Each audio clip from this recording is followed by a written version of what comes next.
나는 날마다 죽노라. 하나님은 사랑의 원천이십니다.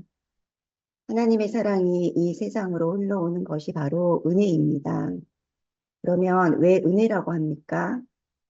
하나님의 사랑은 돈으로 값을 주고 살 수 없을 만큼 대가를 지불할 수 없는 너무 큰 사랑이기 때문에 거저받았다고 하는 것입니다. 은혜는 값 없이 주시는 무조건적인 하나님의 사랑입니다. 하나님께서 이 놀라운 은혜, 무조건적인 하나님의 사랑을 주시는데 예수 그리스도를 통해서 주십니다. 또 이 은혜가 우리 안에 흐르게 하시는 분은 성령님입니다. 따라서 성령의 교통이 이루어져야만 하나님의 사랑이 예수 그리스도의 은혜를 통하여 내 안에 이루어지게 됩니다. 하나님의 사랑이 아무리 넓고 길고 높고 깊다고 해도 성령님이 없이는 절대로 우리 안에 그 사랑이 이루어질 수 없습니다. 하나님의 사랑이 은혜로 우리에게 나타나는 놀라운 통로가 바로 십자가입니다. 하나님의 사랑이 능력으로 나타나는 비밀. 그런데 하나님의 사랑이 마음속에 깊이 잘 들어오는 사람이 있는 반면에 그렇지 않은 분들도 있습니다. 그러면 하나님의 사랑이 십자가를 통해서 성령의 역사로 일어나는데 나에게 능력으로 나타나지 않는 이유가 무엇일까요? 바로 내가 죽지 않았기 때문입니다. 내가 죽지 않고 살아있기 때문에 나에게 그 사랑의 역사가 능력으로 나타나지 않는다는 것입니다. 여러분, 지금 내가 죽으면 여러분도 주님처럼 능력을 발휘할 수 있습니다. 예수님은 성령을 받고 그 이후 사역을 행하셨습니다. 그러면 우리도 성령을 받고 사역을 행할 수 있습니까? 없습니까? 예수님은 요한으로부터 침례를 받으셨습니다. 침례를 받는 사람이 물속에 잠겨 그 몸이 죄에 죽고 의의 몸으로 다시 산다는 것을 상징하는 세례의식입니다. 그런데 예수님이 세례를 받으시고 물에서 올라오실 때 하늘이 열리고 하나님이 성령이 비둘기 같이 내려 예수님에게 임하셨습니다. 예수님에게 성령 세례가 임한 것입니다.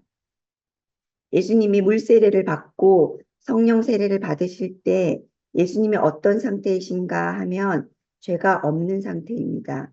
맞습니까? 예수님은 죄가 없는데 굳이 세례를 받을 필요가 없는데도 불구하고 세례를 받으셨습니다. 왜냐하면 우리에게 모델 케이스가 되어 주시기 위해서입니다. 그러니까 우리가 살아있는 상태에서 성령의 기름 부음을 받으면 능력이 나타나지 않습니다. 왜냐하면 내가 살아서 내 안에 죄가 있는 상태이기 때문이죠. 그렇다면 우리는 성령으로 세례를 받기 전에 먼저 십자가를 통한 자기 죽임부터 경험해야 합니다. 이렇게 회개하고 십자가를 경험하고 십자가의 놀라운 사랑을 받은 사람, 성령 세례를 받은 사람은 성령 사역을 제대로 합니다.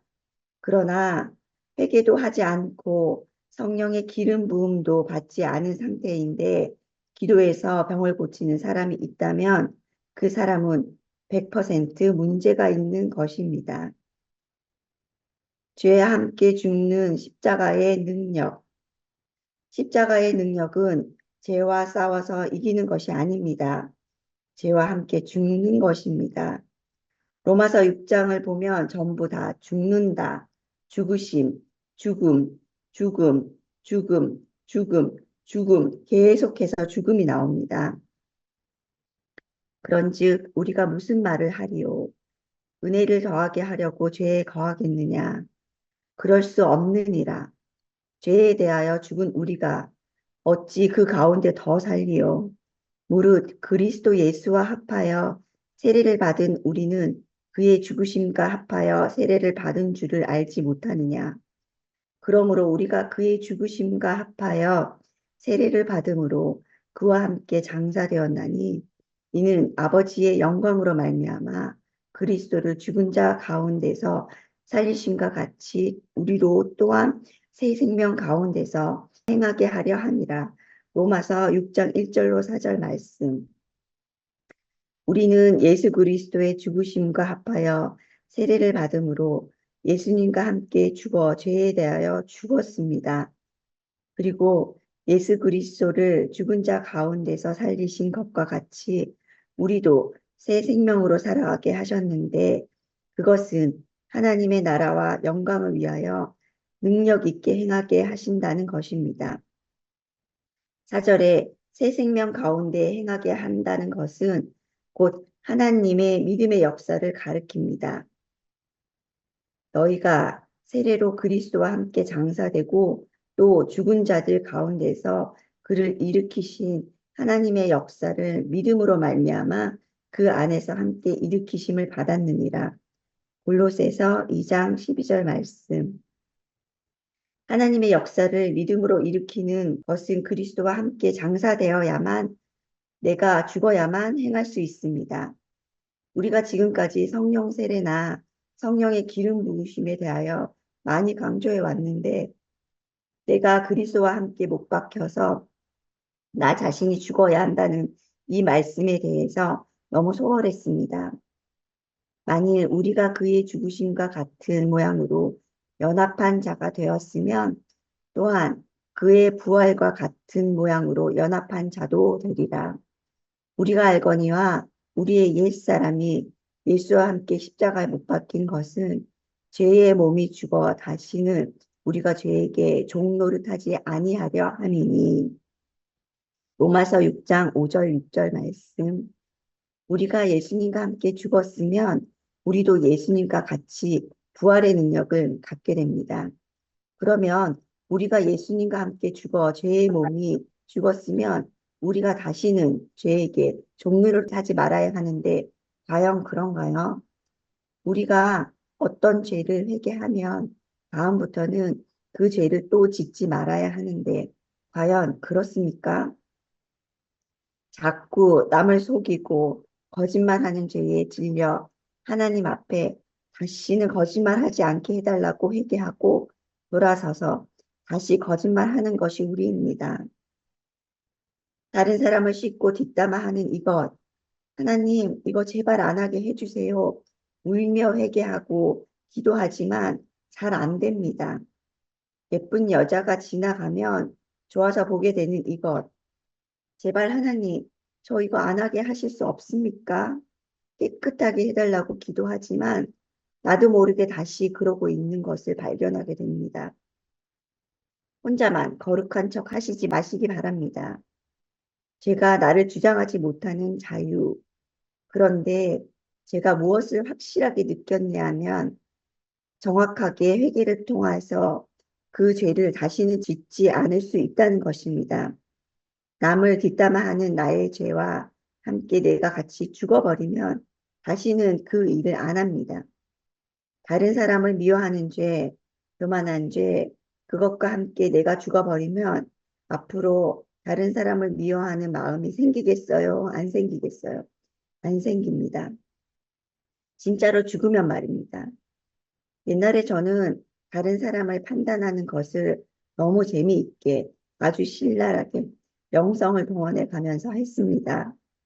그런데 지금은 말이 안 나옵니다. 죽었기 때문입니다. 여러분도 진짜 소망을 가지시기를 바랍니다. 우리는 죄와 함께 죽을 수 있습니다. 예를 들면 내 원수가 있는데, 하나님 제가 그를 사랑하게 해주세요. 이렇게 기도하지 말고 원수를 미워하는 나 그 자체로 하나님 제가 죽습니다 하고 죽어버리는 것입니다. 죽는 것은 쉽습니다. 침례한다 생각하고 물속으로 들어가 그것이 다시는 살아서 떠오르지 않게 하는 것입니다. 나의 미워하는 죄, 음란한 죄, 도둑질하는 죄, 돈을 사랑하는 죄, 교만한 죄를 다 잡아 내리십시오. 더 내리십시오. 더, 저 음부까지 내리십시오. 미워하는 마음은 없어질지어다. 혈기는 다 없어질지어다. 교만한 마음은 없어질지어다. 나 자신을 사랑하는 마음은 없어질지어다. 음란은 사라질지어다. 다른 사람을 판단, 정죄하는 죄는 다 없어질지어다.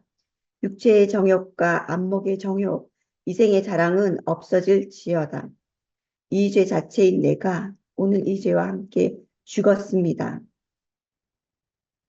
우리가 알거니와 우리의 옛사람이 예수와 함께 십자가에 못 박힌 것은 죄의 몸이 죽어 다시는 우리가 죄에게 종로로 타지 아니하려 함이니 이는 죽은 자가 죄에서 벗어나 의롭다 하심을 얻었습니다. 만일 우리가 그리스도와 함께 죽었으면 또한 그가 그와 함께 살 줄을 믿노니 이는 그리스도께서 죽은 자 가운데서 살아나셨음에 다시는 죽지 아니하시고 사망이 다시는 그를 주장하지 못할 줄을 알미로라. 로마서 6장 6절로 9절 말씀. 6, 7절에서 옛사람이 예수와 함께 십자가에 못 박히지 않으면 나는 여전히 남을 미워하고 나는 여전히 돈을 사랑하며 나는 여전히 이기적인 마음이 있어 죄에서 벗어나 의롭다 하심을 얻지 못하는 것입니다. 그런데 내가 죽으면 의롭다 하심을 얻습니다. 여러분, 죽었다가 다시 살아나신 예수님의 사망이 다시금 주장하지 못한 것이 맞습니까? 그러면 우리가 죽었다면 지금 우리가 가진 죄, 시기, 질투, 미움, 음란, 이 죄가 우리를 주장하지 못한다는 것입니다. 여러분, 여기서 자유하게 되셨습니까? 이 문제가 해결되면 얼마나 기쁩니까? 이 사실을 믿으시기 바랍니다. 날마다 십자가에 못 박혀라. 그런데 이것이 한 번만 죽으면 됩니까? 한 번은 기도원에서 At the Cross라는 찬양을 부르며 기도하고 있었습니다. Oh Lord, you've searched me. You know my way. Even when I fail you, I know you love me. 이 찬양이 흐르는 가운데 실제인지 환상인지 하늘에서 갑자기 큰 나무가 내려오는 것을 보았습니다. 그것을 보고 깜짝 놀랐는데 알고 보니 그 나무가 십자가였습니다. 그런데 그 나무가 저에게 내려오더니 호흡이 안 될 정도로 내려와 저를 관통하여 십자가가 저에게 박혀버렸습니다. 그 십자가의 피가 제 안에 들어왔고 그 십자가가 제 가슴을 쳐서 저를 완전히 죽여버리는 것이었습니다. 저는 너무 놀란 나머지 집에 돌아와 아내에게 이야기했습니다. 여보, 내가 오늘 십자가에 박혔다. 아내는 의아한 표정을 지었습니다. 밤이 늦어 자려고 제가 침대에 들어가 누웠습니다.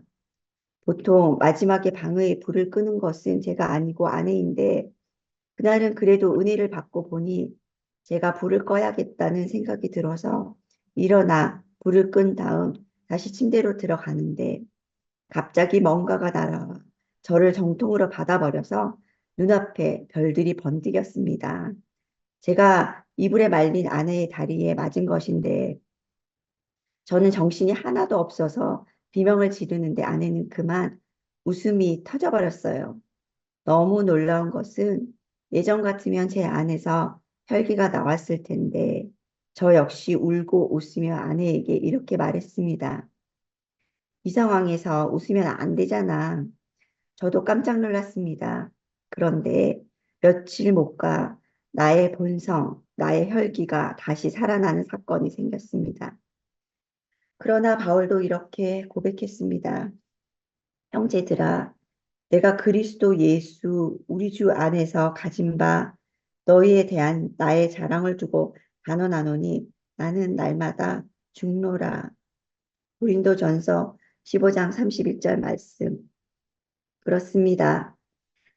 내가 매일 죽어야 한다는 것입니다. 매일 성화가 되어야 합니다. 그래서 저도 이렇게 고백할 수밖에 없습니다.